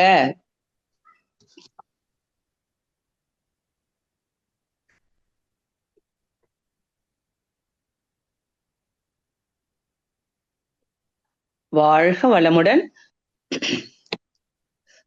முதல் அன்பராக நாம் செவ்வேல் ஐயா அவர்களை அன்புடன் அழைக்கின்றோம். வாழ்க வளமுடன் ஐயா. வாழ்க வளமுடன் ஐயா. ரொம்ப சிறப்பு ஐயா. மிக்கமா நீங்க சொல்றது ரொம்ப உண்மையான ஐயா. இலக்கின் பயணங்கள்ன்றது அந்த பொதுவான காரியம் ஈடுபடக்குள்ள நம்ம மகரிஷியினுடைய நம்ம இந்த இதுல இருக்கக்குள்ள அந்த ரொம்ப அதை நான் ஃபேஸ் பண்ணி 2-3 ஃபேஸ் பண்ணேங்க ஐயா. அதுல எனக்கு ரிசல்ட் நீங்க சொன்னது அவ்வளவு தூரம் உண்மைதான் ஐயா. நம்ம பொதுப்படையான இதுக்கு நம்ம அந்த இலக்கு வைக்கக்குள்ள அந்த தவம் பண்ணிட்டு பண்ணக்குள்ள அது எல்லாருக்கும் நல்லதா செய்யக்குள்ள அது இயற்கை நல்லபடியா சீக்கிரம் எடுத்து செயல் பண்ணி அதுக்கு இப்படியா இருந்தாலும் கொடுக்குதுங்க ஐயா. அதே மாதிரி நீங்க ஒவ்வொரு அந்த செயலை நினைச்சிட்டு நீங்க இப்ப அந்த அனுபவத்துல சொல்லக்குள்ள எனக்கே ரொம்ப மகிழ்ச்சியாக இருந்தது ஐயா. உண்மைதான் ஐயா. அது நம்ம அதுவும் இல்லை, இயற்கைக்கும் அந்த நமக்கும் மற்றவங்கள சமுதாயத்துக்கும் நம்மள நினைச்சுக்கிட்டு போறோம். ஆனா அது எப்படி அது இயற்கை நம்மளுக்கு வச்சிருக்குன்ட்டு நல்லா உணர்த்தி அது அனுபவத்தோட சொன்னீங்க, பகிர்ந்துக்கிட்டேங்க ஐயா. நல்லதுங்க ஐயா. ஆனாங்க ஐயா, நம்மளுக்கு ஒரு இலக்கு வச்சிருக்கோம். அந்த இலக்கு செயல் புரியறதுக்கு நம்ம இன்னும் என்னென்ன வழிகள் பயன்படுத்தினா நம்ம அந்த இலக்கை சீக்கிரம் போய் அடையலாங்க ஐயா? 5 வழியில சுவாமிஜி சொல்லியிருக்காரு இல்லைங்கய்யா. திட்டமிடல் ஃபர்ஸ்ட். அதுக்குண்டான கரெக்டா பிளான் பண்ணாத வரைக்கும் இலக்கு அடைய முடியாது. திட்டமிடல், அப்புறம் திட்டமிடலுக்கு அணுகுமுறை, அதுல நிபுணத்துவம் இருக்காங்களோ அவங்களுடைய அணுகுமுறை ஆலோசனை கேட்டுட்டு உடனடியாக செயல் புரிதல் ஸ்டார்ட் பண்றது, செஞ்ச செயலை நல்ல முறையா முடிக்கிறது. திட்டமிடல், அணுகுமுறை, செயல் புரிதல், சாதித்தல். அப்புறம் அனுபவித்தல், அடுத்த வேலைக்கு அப்புறம் போகலாம் அப்படிங்கிறது ஐயா சொல்லியிருக்காங்களே. ம். அந்த வகையில் 5 வழியில நீங்க இது பண்ணலாம். சரிங்கய்யா. ரொம்ப நல்லா நன்றிங்க. ஐயா. அதே மாதிரிங்க வாழ்த்துக்கள். ஐயா. சொல்லுங்க. அதே மாதிரி நம்ம குடும்ப உறவினர்கள் போகல அது சிக்கல்கள் தான் ஏற்படுது. நம்ம எவ்வளவு தூரம்னாலும் அது அது அந்த அந்த திட்டமிட்டு நம்ம எவ்வளவு தூரம் முயற்சி எடுத்தாலும் சில தடைகள் வரதான் செய்யுது. ஆமாமா. நம்ம ஒண்ணு நினைச்சா கடவுள் ஒண்ணு நினைப்பாரு. நம்மளும் கடவுள் ஒரே மாதிரி நினைச்சா சம்சாரம் வேற மாதிரி நினைக்கும். உண்மைதானே? சம்சாரம் கடவுள் தாங்கய்யா. உண்மைதான்யா. பெரிய கடவுள் காக்க வேண்டும்ட்டு அதுக்கு என்னன்னா அவங்ககிட்ட நீங்க ஆலோசனை, அவங்கதான் நிபுணத்துவம் பெற்றவர்கள், அவங்ககிட்ட ஆலோசனை கேட்காம பண்ணிட்டீங்க. அதுதான் பிரச்சனை. கேட்டு பண்ணுங்க இனிமேல், சக்சஸ் ஆயிடும். உண்மை கண்டிப்பா செய்யறேங்க. சரி, நன்றிங்க. பொங்கல் ரொம்ப வாழ்த்துக்கள். சிறப்பா ரொம்ப நல்லதுங்க. உண்மைதான் நீங்க சொல்றது ரொம்ப அனுபவபூர்வமான உண்மை. நன்றி சிவாலயம். மீண்டும் சந்தித்ததில் மகிழ்ச்சி. வாழ்க வளம். வாழ்க வளமுடன். புத்தாண்டு வாழ்த்துக்கள் ஐயா. வாழ்த்துக்கள். வாழ்க வளமுடன் அம்மா. வாழ்க வளமுடன் ஐயா. நன்றிகள் ஐயா. அடுத்த அன்பராக நாம் கவிதா கோவிந்தராஜன் ஐயா அம்மா அவர்களை அன்புடன் அழைக்கின்றோம். கவிதா கோவிந்தராஜன் அம்மா அவர்களை அன்புடன் அழைக்கின்றோம்.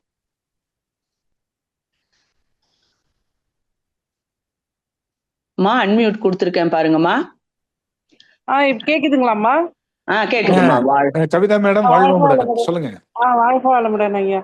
ஐயா, இது ஆன்மீகத்தின் அதான் பாஸ் ஆயிட்டா அதுக்கு சொன்னீங்களே ஐயா, அது என்ன அர்த்தம்? நம்ம அனுபவங்களா? இல்ல, இந்த விசன் படிக்கையில மாணவர்கள்லாம் வந்து டிப்ளமோ வந்து ஐயா நான் பாஸ் ஆயிருவேனா, ஃபர்ஸ்ட் மார்க் வாங்கிடுவேனா, ஆன்மீகத்துல பாஸ் ஃபெயில் எல்லாம் கிடையாதுங்க. ஆன்மீகத்துல நோ பாஸ் நோ ஃபெயில், எல்லாரும் பாஸ் தான்.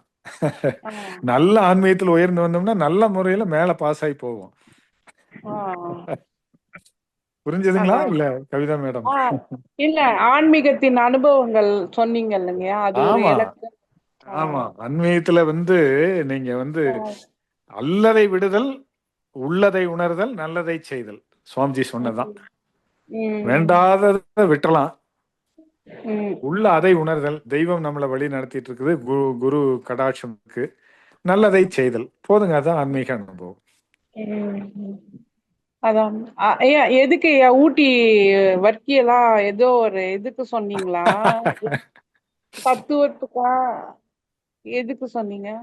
அது வந்து எந்தெந்த ஊர்ல என்னென்ன நல்லா இருக்கு. நீங்க ஊட்டி போயிருக்கீங்களா மேடம்? போயிருக்கேன்.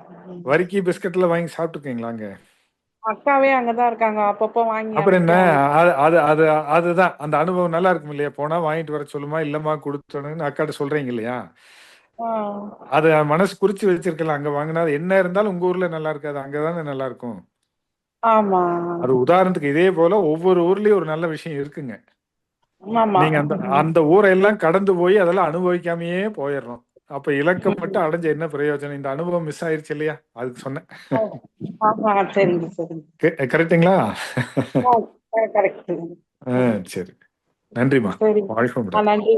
வாழ்க வளமுடன் ஐயா. வாழ்க வளமுடன் அம்மா. வாழ்க வளமுடன் அம்மா. அடுத்த அன்பராக கூகுள் பிக்சல் என்ற தலைப்புல வந்திருக்கக்கூடிய ஐயா அவர்களை அன்புடன் அழைக்கின்றோம்.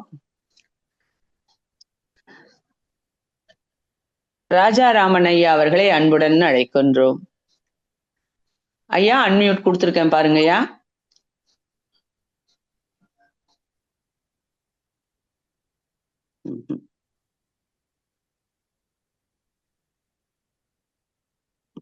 வாழ்க வளமுடன். அன்பர்கள் யாரேனும் கேள்வி கேட்க விரும்பினால் நமது பேராசிரியரிடம் கேள்வி கேட்டு விளக்கம் பெறலாம். ராஜாராமன் ஐயா, மீண்டும் வந்திருக்கிறீங்க. வாழ்க வளமுடன் ஐயா, தங்கள் கேள்விகளை தொடரலாம்.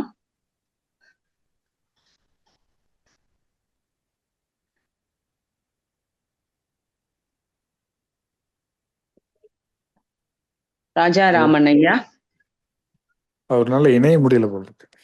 இப்ப இணைஞ்சிட்டாருங்க ஐயா. வாழ்க வளமுடன் ஐயா.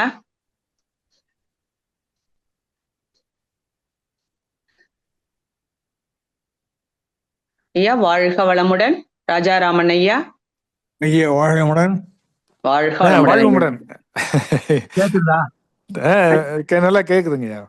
எனக்கு வந்து அந்த இணையத்துக்கான அந்த சிம்பல் வரவே இல்லை. என்னமோ அழித்து விட்டேன் கேட்டது இப்போ. பரவாயில்ல, ஏதோ இடையூறு நீங்கிருச்சலுங்க. இந்த வருஷம் எல்லாம் இடையூறு வருஷம். தலைப்பு பேசுறீங்க, நல்ல விளக்கம்லாம் கொடுத்து வரீங்க. இப்ப இலக்கியன் பயணங்கள் அப்படின்னு தலைப்பில் நீங்க பேசி வர்றீங்க. இப்ப இலக்க பத்தி நான் ஒரு கேள்வி கேட்கலான் இருக்கேன். மனசுல எனக்கு எழுந்திருக்கு. இப்போ நம்ம வந்து முழுமை பேரு அப்படிங்கிற வார்த்தை அடிக்கடி நம்ம மனவளக்கல்ல யூஸ் பண்றோம். நம்ம முழுமை பேருங்கிறது என்ன? அது என்ன நிலையை எப்படி அடையணும்? அது அதுதான் மனவளக்கலையோட 4 அங்கங்களே வந்து சுவாமிஜி வந்து 4 பார்ட்டா பிரிச்சிருக்காருங்கய்யா. 1 தவம், அகத்தவம். 2வது அகத்தாய்வு, தற்சோதனை. 3வது குணநலப்பேரு. 4வது முழுமை பேருன்னு சொல்லக்கூடிய இது. மனித வாழ்க்கையில இந்த 4 முக்கியம். நீங்க அகத்தவம் பண்ணாதான் நல்ல அனுபவங்களை தக்க வச்சுட்டு கெட்ட அனுபவங்களை வெளியேற்றலாம். 2வது அதுக்கு அகத்தாய்வு துணை பண்ணும். இந்த இடத்துல நான் இப்படி இருக்கணும், என்ன நல்லா வச்சுக்கணும், ஆசைகளை சமன்படுத்திக்கணும், சினம் தவிர்த்து வாழ்ந்து பழகிக்கணும், கவலை ஒழித்து வாழ்ந்து பழகிக்கணும். அகத்தாய்வு பண்ண அதுக்கு சப்போர்ட் ஆயிரும். அப்ப நம்ம குணத்துல உயர்ந்து வரலாம். குணநலப்பேரு. கடைசியா குணத்துல உயர்ந்து வர்றது போதுங்கிற ஒரு நிறைவு மனசுக்கு வருது பாருங்க. அப்ப இறை சிந்தனை மட்டும்தான் மனசுல ஓங்கி நிற்கும். அப்போ நமக்கு வந்து அந்த முழுமை பேரு. அது உங்களுக்கு ஆழியார்ல கூட சொல்லுவாங்க. அந்த வகுப்பு வந்து இப்ப அகத்தாய்வுல இல்ல. ஆழியார் கொண்டு போயிட்டாங்க பிரம்மஞானத்துக்கு. பிறப்பிற்கு முன்னும் இறப்பிற்கு பின்னும் உயிரின் நிலை. அந்த உயிர் வந்து நம்ம நிறைவா வாழ்ந்ததுக்கு பின்னால கரெக்டா அந்த இறைநிலை நோக்கிய பயணத்துக்கு அது போய் சேருங்க. அதான் ஏன் முழுமை பேரு. நிறைய விஷயம். நல்ல கேள்வி கேட்டீங்க, நன்றி. சென்னை பழந்தங்கய்யா பழம் வந்தாங்களா? நன்றியா. ஓகே, நன்றியா. நன்றி. நன்றிகள் ஐயா. அடுத்த அன்பராக BHEL பாலா என்பவரை அன்புடன் அழைக்கின்றோம்.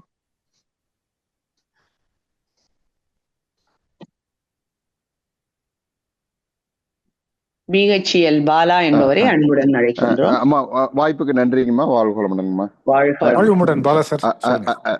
Balasubramaniam sir, Trichy sir. வாழ்வளமுடன் சார். ரொம்ப தெளிவான இலக்கின் பயணங்கள், அதாவது இந்த வேய வந்து வாழ்க்கையின் ஓட்டத்தை என்ஜாய் பண்ணணும்னு சொல்றீங்க. ரொம்ப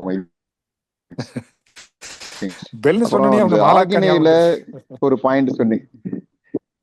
ஆமாங்க ஐயா, ஆமா. அப்படி இணைந்துதான் நாங்க எல்லாம் பணியை ஏற்றிருக்கிறோம்.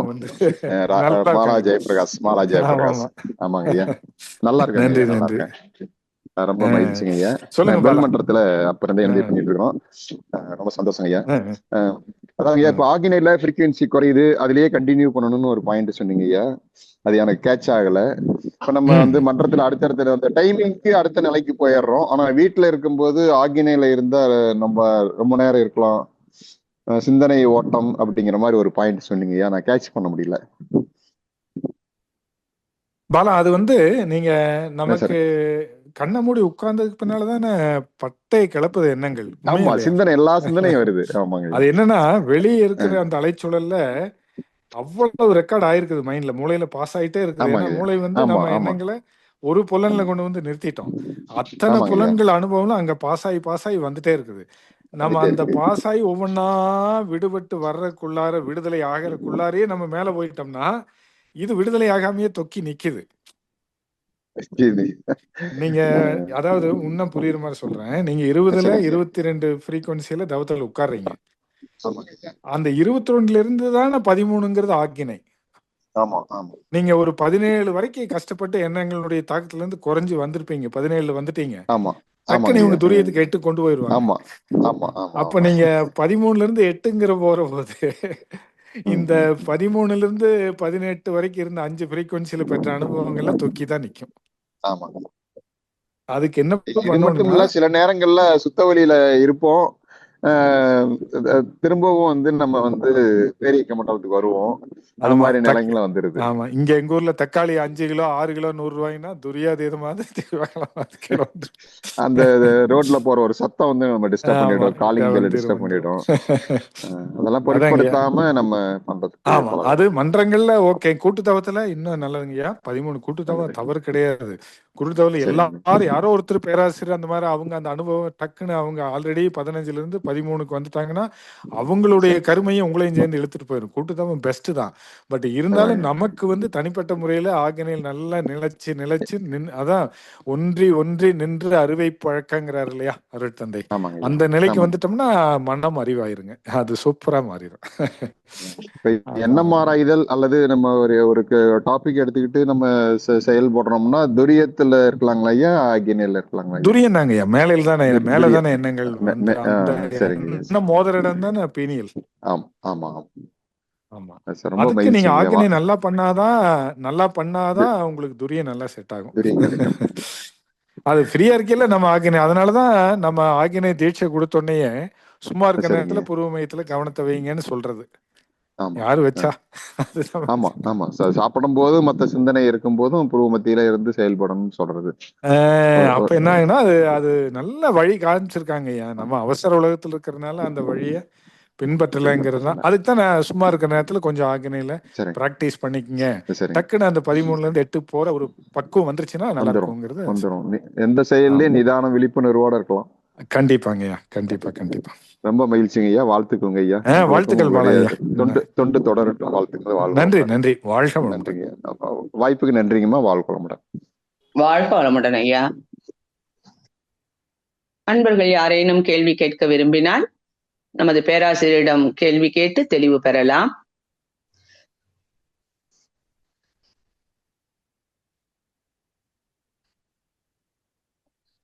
கலைமதி மோகன சுந்தரம் அவர்களை அன்புடன் அழைக்கின்றோம். அம்மா வணக்கம். அம்மா ஐயா வணக்கம் ஐயா, வாழ்க வளமுடன். வணக்கம் மேடம், வாழ்க வளமுடன். உங்க ஒரே ரொம்ப சிறப்பா இருந்ததுங்க ஐயா. பயணங்கிறது ரசனையோட வாழ்றதுன்றது ரொம்ப சிலருக்கு தான் இருக்குங்களா இல்ல பெரும்பான்மையா இருக்கான்ட்டு? ஏன்னா இப்ப நாம ரசிக்கிற விஷயங்கள் ஒரு சின்ன குழந்தையில இருந்து பூல இருந்து எல்லாமே ரசிக்கிற மாதிரி இருந்தா மத்தவங்க எல்லாம் வந்து சேலரி அது மாதிரிதான் அவங்களுடைய லைஃபே போயின்னு இருக்கு. அதனால மெஜாரிட்டி யார் இருப்பாங்க அப்படின்லாம் நான் யோசிக்கிறது வந்து, ஒருவேளை நாம தனித்துவமா இருக்கிறத நினைச்சுக்கிட்டு பைத்தியக்காரத்தமா இருக்கிறோமோ அப்படின்னு கூட யோசிப்பேன் சில சமயம். ஆனா நீங்க அந்த கோவில் சிற்பங்கள், ராமசாமி கோவில் தானங்க ஐயா சொன்னீங்க? கும்பகோணம். ஆமா. நீங்க அந்த மாவட்டமா? இல்லைங்க ஐயா, ஆனா நாங்க விழுப்புரம் மாவட்டம். கோயில் நினைச்சிட்டோம்னா கிளம்பிடுவோம். பிரத்யேக கோயில், கும்பகோணத்துல கும்பேஸ்வரர் கோயில், அது போல ஒரு சின்னதா போயிட்டு வந்துருவோம். நீங்க சொன்ன கோயில் மனசுல குறிச்சு வச்சுக்கிட்டு கண்டிப்பா.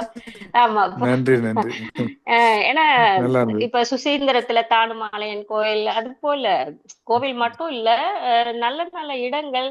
அப்பெல்லாம் பயண கட்டுரைகளே நிறைய வருங்கய்யா, புத்தகங்களா வரும். சாவி எழுதுனது, அமெரிக்காவில் அந்த மாதிரி எல்லாம் கூட, வாஷிங்டன் பயணங்கள், அந்த மாதிரி நிறைய பயண புத்தகங்களா நான் படிச்சுட்டு வந்திருக்கேங்க ஐயா. நம்ம நேர்ல போய் பார்க்க முடியாத இடங்கள் எல்லாம் அந்த பயண புத்தகங்கள் நம்ம அங்க கூட்டிட்டு போன மாதிரியே இருக்கும்.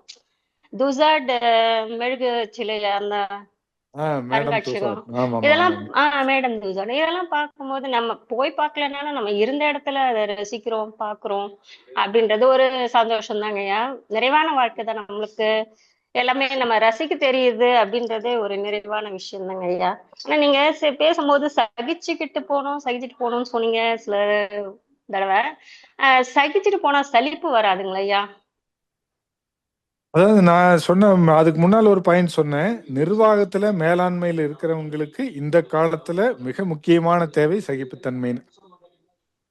நிர்வாகத்திலையும் மேலாண்மையிலும் இருக்கிறவங்க இப்போ ஒரு பெரிய நிறுவனம் நடத்திட்டு வர்றீங்கன்னா உங்களுக்கு பயங்கரமான சகிப்புத்தன்மை இருந்தே ஆகணும். ஒரு சின்ன விஷயத்துல நீங்க ஸ்லிப் ஆயிட்டீங்கன்னா நல்ல முடிவுகளை உங்களால எடுக்க முடியாது. அந்த பாயிண்ட் அதுதான். அது நிர்வாகத்திலையும் மேலாண்மையில் இருக்கிறவங்களுக்கு அது சொல்லப்பட்ட விஷயம். குடும்ப வாழ்க்கையில இருந்து எல்லாருக்கும் பொதுவாக பொதுவான இதுக்கு வந்து நீங்க பெண்கள்னால சகிப்புத்தன்மை தானே. ரெசிபிக்கு ஏத்த மாதிரி அதை மாத்திக்கணும். இப்பெல்லாம் வந்து ஃபேமிலியில ஹஸ்பண்ட் எப்படி இருந்தாலும் அவங்களுடைய லைஃப் ஸ்டைல வேற மாதிரி இருக்கும், அவங்க திங்கிங் வேற மாதிரி இருக்கும். அங்கெல்லாம் நம்ம சகிப்புத்தன்மையோட தான் இருக்கோம். ஆனா அதை சலிப்பு வராம நம்ம பாத்துக்கணும் அப்படின்றதுதாங்க ஐயா. அதுக்கு தான் ரசனைன்னு சொன்னேன். ஆமாங்க, அதுதான் சலிப்பு எனக்கு ரொம்ப வராம பிடிச்ச இருக்கறதுக்கு. விஷயமும் கூட. ஆமா, அதுக்கு அவங்க ஏதாவது எப்படி நீங்க சொன்னா அவங்கன்னு சொன்னா அதை அப்படியே ரசிச்சு பாத்தீங்கன்னாலே மாறிடும். நான் இப்ப அதான் பண்ணிட்டு இருக்கேன். உங்க நிர்வாகத்துல கேள்விக்கு இருக்கிற பதில் சொல்லிடுறேன். நீங்க முதல்ல ஆரம்பத்துல சொல்லுங்க. கேட்ட கேள்வி வந்து அந்த பயணங்கள் அனுபவங்களுக்கு சொன்னீங்க. அதான் பண்ணிட்டு இருக்கீங்க. நம்ம பண்ணிக்கிறோம், மத்தவங்க பண்றது இல்லைங்கிறத நான் அது வேண்டாங்க. நான் அதான் சொன்னேன், சிவானந்தரனுடைய இது பொன்மொழிகளையும் நான் உங்களுக்கு சொன்னேன். அடுத்தவங்க பிரச்சனையில தயவு செய்து இதை பார்ப்பா, அது ரசி நல்லா இருக்குது பாருன்னு சொல்லாதீங்க. நம்ம ரசிச்சா போதும். நம்மளே ரசிக்கிற கூட மாட்டீங்க. நம்ம முன்னோர்கள் அதைத்தானே பண்ணாங்க. குருவி வந்து அழகா சொல்லுச்சல, எனக்கு கையிலப்பா கால் இல்ல, கூடு கட்டி இருக்கிறேன், நீ உனக்கு எல்லாம் இருக்குது, நீயும் கூடு கட்டாம. நம்ம முன்னோர் என்ன பண்ணாருங்க? இந்த கூட்டை பிரிச்சு எடுத்துட்டாரா இல்லையா? அதுதான். சரிதாங்க ஐயா, தேவையில்லாம ஆலோசனை சொல்றதே தப்புதான் தெரியுதுங்க ஐயா. நன்றிமா, வாழ்த்துக்கள். நன்றிங்க ஐயா. அம்மா நன்றிங்கம்மா, வாழ்க வளமுடன். வாழ்க வளமுடன். வாழ்க வளமுடன் அம்மா. ஐயா, பிருந்தா கார்த்திகேயன்னு ஒரு அன்பர் பதிவிட்டு இருக்காங்க ஐயா. நீங்க சொன்ன மாதிரி அந்த கும்பகோணத்துல இருக்கக்கூடிய ராமசாமி கோயில்ல இருக்கக்கூடிய சிற்பங்கள் மிக அழகாக அப்படியே ரொம்ப நல்ல தத்ரூபமா இருக்கும்னு அம்மாவும் பதிவிட்டு இருக்காங்க ஐயா. வாழ்க வளமுடன் ஐயா. நன்றிமா. அடுத்த அன்பராக நாம் சக்திவேல் அவர்களை அன்புடன் அழைக்கின்றோம். தூத்துக்குடியிலிருந்து சக்திவேல் ஐயா அவர்களை அன்புடன் அழைக்கின்றோம். அம்மா வணக்கம்மா, வாழ்வுடன் ஐயா. வணக்கம் சக்திவேல் ஐயா, வாழ்வுடன் சொல்லுங்க ஐயா. ஒரு அன்பர் கேள்வி கேட்கிறாரு என்கிட்ட. வேதாத்திரி மகரிஷி வந்து எல்லா பயிற்சியும் உணர்ந்துதான் சொல்லி கொடுக்குறாங்க. அப்படி இருக்கிற டைம்ல அவங்க 94 இயர்ஸ்ல அவங்க காலமானாங்க. அதுவும் போக அவங்க கண்ணாடி போட்டுட்டு இருக்க வேண்டிய அவசியம் என்ன இருக்கு? அதாவது அதுக்கப்புறம் வாழ்ந்த ஆட்கள் எல்லாமே கண் பார்த்து தெளிவோட நல்லா இருக்காங்க. அப்ப இவங்க கண்ணாடி போட்டுருக்காங்க அப்படின்னா என்ன காரணம் கேக்குறாங்க ஐயா. நல்லா. அவர் ஏன் 94 வயசு தான் இருந்தாரு, 96 தான் இருந்தாரு, ஏன் 100 வயசு இருக்கலங்கிறது ஒரு கேள்வி. ரெண்டாவது வந்து அவரு ஏன் கண்ணாடி போட்டிருக்காரு இத்தனை பயிற்சி, அதான ரெண்டு கேள்வி சக்திவேல் ஐயா. அதாவது கேட்டாரு. தூத்துக்குடி இருக்கிறேன், நான் நிறைய தீட்சை கொடுத்துக்கிட்டு இருக்கேன், அன்பர்களுக்கு பயிற்சி கொடுத்துக்கிட்டு இருக்கேன், காலேஜுக்கு எல்லாம் போய்கிட்டு இருக்கிறேன். இல்ல, அன்பர்கள் கேட்ட கேள்விக்கு நம்மளால பதில் சொல்ல முடியல. தூத்துக்குடிக்காரரா கேட்டாரு? என்ன பதில் சொல்றது? ஆமையா, ஆமா ஆமா. தூத்துக்குடிக்காரங்களுக்கு ரோசம் ஏன் அதிகம்னு கேட்டு பாருங்க, அவங்ககிட்ட ஒரு கேள்வி. அந்த கேள்விக்கு என்ன பதில் சொல்றாருன்னு கேட்டேன், எனக்கு சொல்லுங்க. டக்குன்னு கோபம் வந்துருது. வேற ஒரு தூத்துக்குடிக்கார அம்மா வந்து எனக்கு பதில் சொன்னாங்க. அவங்க பேங்க்ல இருந்தாங்க. ஏங்கம்மா உங்களுக்கு அவ்வளவு கோபம் வருது, அவ்வளவு ரோசம்? ஐயா, உப்பு விளையிற பூமி ஐயா, நாங்க உப்பு திங்கிறோம் ஐயா, அதனால ரோசம் அதிகம் ஐயா அப்படின்னாங்க.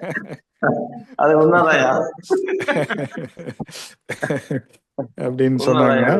சரி, அதனாலதானே மஷ்ரூம் பிஸ்கட்டும் செய்யறீங்க, நல்லா இருக்குங்களா? சரி, உங்க கேள்விக்கு பதில் சொல்றேன். அருட்தந்தை வேதாத்திரி மகரிஷிக்கு நானும் கண்ணாடி போட்டிருக்கேன் ஆள் தாங்கய்யா. காயல்ப நடத்தியில வந்து இந்த பாட்டை சொல்றது, காயல்ப முடிச்சோடனேயே காயகல்ப பயிற்சியினால் கண்கள் நன்றாம், காம மிகை குறை சமனாகும், கனத்த உடல் இழைப்பவற்றை சமப்படுத்தும்னு அந்த பயன்களை பாட்டு சொல்ற போது நிறைய பசங்க, காலேஜ் பசங்க எல்லாம் மைண்ட் வாய்ஸ் எனக்கு கேக்கு, இந்த ஆள் மட்டும் கண்ணாடி போட்டிருக்கான். நான் சின்ன வயசுலயே இருந்து போட்டிருக்கேங்க ஐயா. அதாவது அருட்தந்தை வேதாத்திரி மகரிஷியும் இந்த ஆன்மீக துறைக்கு வர்றதுக்கு முன்னால் இருந்தாலே கண்ணாடி அந்த கண் குறைபாடு செக் பண்ணி போட்டிருக்கிறதுனால என்ன பெனிஃபிட்னா, நான் இப்ப கூட போன ஒரு 6 மாதங்கள் இருக்கும், அப்ப கூட கண்ணு டெஸ்ட் பண்ணி பார்த்தேங்க. அந்த பவர் ஒரு துளி கூட மாறலைங்க. நம்ம கண் பயிற்சியினுடைய மகத்துவம் அதுதான், அருட்தந்தைக்கும் அதே தான். அதாவது கண்ணாடி நீங்க இப்ப கண் என்ன நிலையில் இருந்தாலும், கண்ணாடி போட்டிருந்தாலும் போடலைனாலும், இப்ப என்ன தெளிவான பார்வை இருக்குதோ நம்ம உடற்பயிற்சியின் மூலமாக அது இறுதி வரை வரும். அது நான் எனக்கு அது நிரூபிக்கப்பட்ட இதுதான். 2 இதுலயும் கேட்டாங்க. நம்ம நேத்ராலயான்னு ஃபேமஸ் இது, அவங்களே பொண்ணை கேட்டது லோட்டஸ்னு ஒரு மருத்துவமனையில, உங்க வயசுக்கு இது மாறி இருக்கணுமே பவர் அப்படின்னு. இல்லம்மா, நான் மனவளக்கலை கண் பயிற்சி எல்லாம் பண்ணிட்டு இருக்கேன்னு ஆசிரியர்னு, அப்படியா கண்டிப்பா சக்சஸ்ஃபுல்லா இருக்குங்க, பண்ணுங்க அப்படின்னு சொல்லுச்சு. இதையே நீங்க அவங்களுக்கு பதில் சொல்லலாம். மகரிஷி உடற்பயிற்சியே நமக்கு வழங்குறதுக்கு முன்னாலேயே கண்ணாடி அணிந்தவர், அதனால கடைசி வரைக்கும் அந்த இது பார்வை இருந்தது. ரெண்டாவது கேள்வி வந்து ஏன் அவங்க 94 வயசுலயே 96லயே காலமாயிட்டாங்கன்னா, மகான்களுக்கு என்ன இதுன்னா தன்னுடைய வந்த நோக்கம் நிறைவேறுச்சுன்னா போதுங்கிற நிறைவு வந்துருங்க. அவரு வாழ்க்கையில் நமக்கெல்லாம் என்னென்ன கொடுக்கணுங்கிறது எல்லாமே வந்து கொடுத்து முடிச்சதுக்கு பின்னால இனி இந்த உடலை நடத்துறது ஒரு சுமையா மாறிடுங்கிற ஒரு எண்ணம் வந்ததுக்கு பின்னால இந்த உடலை விட்டு அவங்க மறைஞ்சிருவாங்க.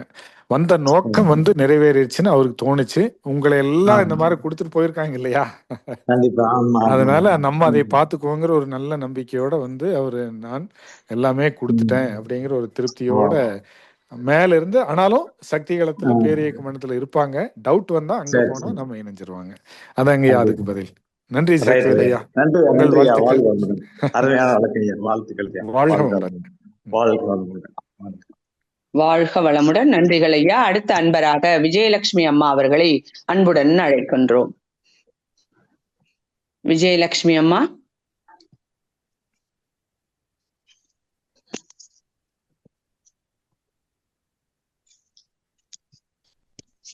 அம்மா நீங்க பேசலாமா? அன்மியூட் பண்ணிட்டேன் பாருங்க.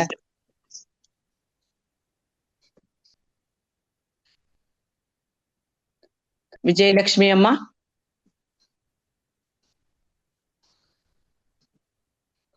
அடுத்த அன்பராக கனகராணி அம்மா அவர்களை அன்புடன் அழைக்கின்றோம். வாழ்க வளமுடன் அம்மா. ஐயா வாழ்க வளமுடன். வாழ்க வளமுடன் மேடம், சொல்லுங்க. ஐயா இன்னைக்குதான் உங்க கூட பேசுற வாய்ப்பு கிடைச்சது. நான் இப்பதான் வந்து உங்க ஸ்பீச் முடிஞ்சோடனே கேட்டேன். நான் யூடியூப்ல வந்தோடனே பாத்துக்கிறேங்க ஐயா. தெரியல, ஃபர்ஸ்ட் வந்து வெளியே போயிட்டேன், அதனால தெரியல. நான் வந்தோடனே பாத்துக்கிறேன். இப்போ வந்து அந்த கேள்வி பதில் செக்ஷன் எல்லாம் கேட்டுட்டு இருந்தேன், அருமையா இருந்தது. இப்ப நீங்க இந்த கண் பயிற்சியை பத்தி சொன்னீங்க இல்லைங்களா, இந்த கண் ஏன் நான் கூட வந்து கண்ணாடி இந்த மனவளக்கலைக்கு வரக்கு முன்னாடியே போட்டேங்கய்யா. ஆனா நீங்க சொன்ன மாதிரி அந்த பவர் வந்து இன்னைக்கு வரைக்கும் எந்த ஒரு மாற்றமும் இல்லைங்க. நம்ம கண் பயிற்சி பண்ணும்போது அதே லெவல்ல தான் இருக்குது. கண்டிப்பா அப்படியே இருக்குங்க. போன டைம் போகும்போது கூட அவங்க வந்து அந்த ரெக்கார்ட்ல ஏதோ கண்ணுல மிஸ்டேக் இருக்குது அப்படின்னு எழுதிருக்கிறாங்க போல இருக்கு. நீங்க ஏமா இடையில வரல அப்படின்னு கேட்டாங்க. வர முடியல அப்படின்னு சொல்லவும் இவங்களுக்கு வரவும் இல்லை, அப்ப கண்ணுல ஏதோ பிரச்சனை ஆயிருக்கும் அப்படின்ட்டு 2 மணி நேரமா இன்னும் டெஸ்ட் எல்லாம் பண்ணாங்கய்யா. அவங்களுக்கே கடைசியில எல்லாம் பண்ணிட்டு திரும்ப திரும்ப வந்து இந்த சைடு பார்வை நெட்டு பார்வை எல்லாத்துலயும் மாத்தி மாத்தி டெஸ்ட் பண்ணிட்டே இருக்கிறாங்க. பண்ணிட்டு கடைசியில வந்து கரெக்டா இருக்குமா, அவங்களுக்கே ரொம்ப ஆச்சரியமா போயிடுச்சு. அவங்க படிச்ச படிப்பெல்லாம் உங்களை வச்சு சோதனை பண்ணிட்டாங்க, டெஸ்ட் பண்ணிட்டாங்க. இந்த ரெக்கார்ட்ல போன முறை வந்து உங்களுக்கு மிஸ்டேக்னு போட்டிருக்கு, இன்னைக்கு வந்து அதுவும் 1 வருஷம் கழிச்சு வந்திருக்கிறாங்க. ஆபரேஷன் பண்ற அளவுக்கு வந்திருக்குமே, ஆனா எதுவுமே இல்லையென்று அவங்களுக்கே ஆச்சரியமா ஆயிடுச்சுங்க ஐயா. அந்த அளவுக்கு வந்து நம்ம கண் பயிற்சியினுடைய மகத்துவம் வந்து மகரிஷி ஐயா நமக்கு அந்த மாதிரி கொடுத்திருக்கிறாங்க. அதை கண்ணாடியே போட்டிருந்தா கூட அவங்க ஃபுல் 24 மணி நேரம் நீங்க எப்பயும் போட்டுட்டு இருக்கணும்னு சொன்னாங்க. நான் எப்பயும் போடுறதுங்க இல்லையா, படிக்கும்போது இல்லைன்னா ஏதாவது எழுதும்போது முக்கியமான நேரத்துல மட்டும்தாங்க போட்டுக்குவேன். இந்த பயிற்சியினுடைய பவர் வந்து நம்மளுக்கு அப்படியே இருக்குதுங்க. ஒவ்வொரு பயிற்சியும் வந்து நம்மளுக்கு அவ்வளவு பார்த்து பார்த்து கொடுத்துருக்குறாங்க. அவ்வளோ ஒரு பெனிஃபிட். நீங்க வந்து நம்மளுக்கு சொல்லி கொடுத்த அப்ப லாக்டவுன்ல நீங்க சொல்லி கொடுத்தீங்க. அப்ப வந்து இன்னைக்கு வரைக்கும் நான் அந்த பயிற்சி எல்லாம் பண்ணும்போது அதை சொல்லிக்கிட்டே தாங்க செய்வேன். இன்னைக்கு வரைக்கும் நீங்க சொல்லி கொடுத்தது எனக்கு அப்படியே ஞாபகத்துல இருக்குதுங்க. ரொம்ப நன்றி. நல்ல அனுபவங்கள். நன்றி. ஆமாங்க, ரொம்ப நன்றி. நன்றி நன்றி. வாழ்க வளமுடன் அம்மா. அதோட வந்து இப்ப இதுவும் கேட்ராக்ட் கூட பாத்தீங்கன்னா ஃபார்ம் ஆனது அப்படியே இருக்குதுங்கய்யா. ஒரு டாட்ல ஃபார்ம் ஆயிடுச்சு ஒரு அம்மாவுக்கு. அது இன்னைக்கு வரைக்கும் அந்த அம்மாவுக்கு அது டெவலப் ஆகவே இல்லை, அப்படியே இருக்குது. அவங்களுக்கு ஆபரேஷனே தேவையில்லைன்னு சொல்லிட்டாங்க. ஏன்னா நம்ம பயிற்சியை, நம்ம மனவளக்கலை பயிற்சியை தொடர்ந்து செய்து வர்றாங்கய்யா. வாழ்க வளமுடன். அடுத்த அன்பராக விஜயலட்சுமி அம்மா அவர்களை அன்புடன் அழைக்கின்றோம்.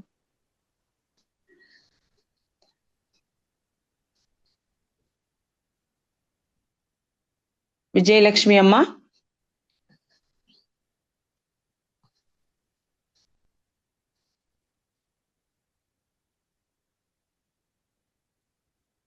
என்னன்னு தெரியலங்கய்யா, அன்மியூட் பண்ணி சொல்லுங்கம்மா. வாழ்க வளமுடன். விஜயலட்சுமி அம்மா சவுண்ட் கேட்டுச்சு.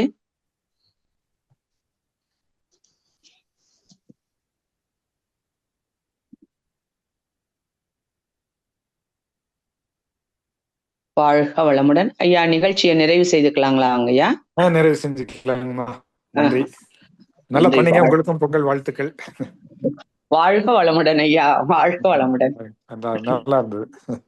வாழ்க வளமுடன் ஐயா. உங்களுடைய சிந்தனை மிக அப்படி யதார்த்தமா இருந்ததுங்க ஐயா. நிறைய பேர் நம்ம எல்லாம் டூருக்கெல்லாம் போறோம், ஆனா அந்த நிகழ்வெல்லாம் நீங்க சொன்ன மாதிரி முதல்லயே நம்ம அதெல்லாம் பார்த்துட்டு படிச்சு பார்த்துட்டு அந்த இடத்துல போய் ரசிக்கும் பொழுதுதான் உண்மையான ஒரு இதை பெற முடியும் இல்லைங்களா ஐயா? ஒரு நல்ல சுசீந்திரம்னாலே எனக்கு டைம் இல்ல. அந்த சுசீந்திரமே வேற இது. அவங்க வந்து சிவதானு என்ன பேருங்க, சிவம் விஷ்ணு மால். ஆமா, தானு மால்யன்னு பேருங்க அவருக்கு. அயன்னா சிவன், மால்னா பெருமாள், தானுனா பிரம்மா. 3 பேரும் குழந்தையா வந்து முனிவருடைய சம்சாரத்துக்கிட்ட உணவு பரிமாற சொன்னதுங்க. அந்த இடமாங்கய்யா அது. அந்த உணவுமா ஒரு பெண்மணி வந்து நீங்க குளிச்சுட்டு அப்படியே வந்து உணவு பரிமாறணும் 3 பேர் கேட்கிற போது அந்த அம்மா சரின்னு குழந்தையா மாறு. அந்த நீர் தெளிச்சோடனே 3 பேரும் குழந்தையா மாறினதான் சிவதான் தானு மால்யன்னு பேரு. அது அவங்க தெரிஞ்சுட்டாங்களா என்னன்னு தெரியல, இருந்தாலும் தெரிஞ்சுட்டு போனா எல்லாமே அருமையா இருக்குங்க. ஆமாங்கய்யா. வாழ்க வளமுடன் ஐயா. நன்றி, நல்லா இருந்தது. வாழ்த்துக்கள். வாழ்க வளமுடன். வாழ்க வளமுடன் ஐயா. நம் கடமை அறவாழ்வின் நாட்டத்தை